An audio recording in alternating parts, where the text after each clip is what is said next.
pinakamataas na opisyal ng militar ng China na si Dong Jun, pinaringgan ang Pilipinas sa panibagong deployment ng HIMARS o rocket system.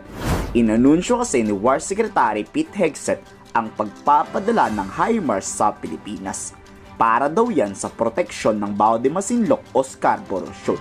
At siya ngang mariing tinutulan ng Chinese Defense Minister. Ikinakasa na kasi ng Armed Forces of the Philippines at US Army ang pinagsanib pwersang sundalong tututok sa rocket launching ng armas na yan. Pero depensa ni Pangulong Marcos, binuo ang Task Force Philippines hindi para maghanap o gumawa ng gulo. Pangdepensa lang daw yan ng Pilipinas kung may bansang susubukang sakupin ang maritime features ng ating bansa. Pinaparinggan nga ni PBBM ang China.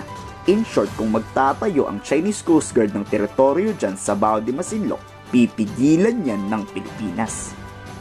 May we know what's the wisdom behind the creation po ng Task Force Philippines between the Philippines and the United States? Because it is basically it's organizing ourselves into a more cohesive unit in terms of the protection of the freedom of navigation in the South China Sea, the West Philippine Sea for us. So yun lang naman yun. Because it's members of the military, you know, they have to establish procedure so as to be able to operate together.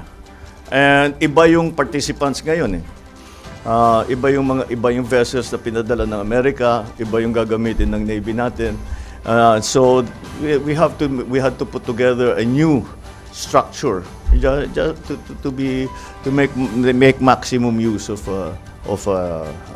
the time that we are doing this exercise. So, you know, may carrier group, tayo rin, meron silang ano. So we have to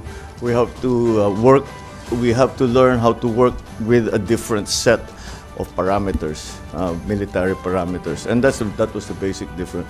It will not lower. It will not. It will. I hope it will lower the tensions in West Philippine Sea. It will certainly not heighten them because it's not something new.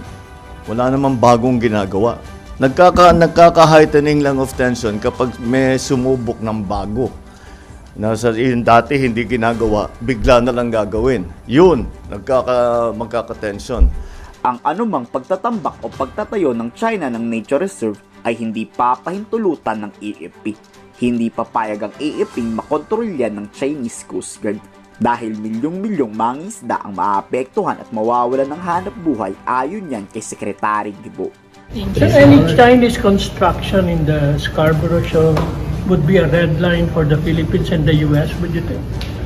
I mean, if you treat it as an artisanal fishing ground, sumunod tayo sa arbitral award, artisanal fishing ground, wala ni isang, within the EEZ of the Philippines, wala ni isang bansa na pwedeng mag-exclude ng kung sino doon. So, violation ng international law yun. Kung anong gagawin natin, of course, there will be a proper response.